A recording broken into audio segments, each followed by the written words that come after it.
Hey everyone, I'm Kaya. I'm a Latina artist. I'm finishing up a degree in theology, and I'm excited to be part of the conversation this Thursday, November 20th, part of the Artists Undivided Circle, a place where artists get to come together to sit, to share time and space, and just process what it's like to be an artist right now.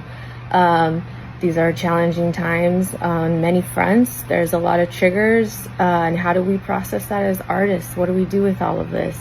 And how do we create from the tension, from the in-between spaces of where our stories, art, and the urgency of the social issues, the justice issues of today kind of meet and what do we do with that? So I hope you join us, and I don't think we're going to be solving any of the major problems, but it'll be good just to share space and time and be together.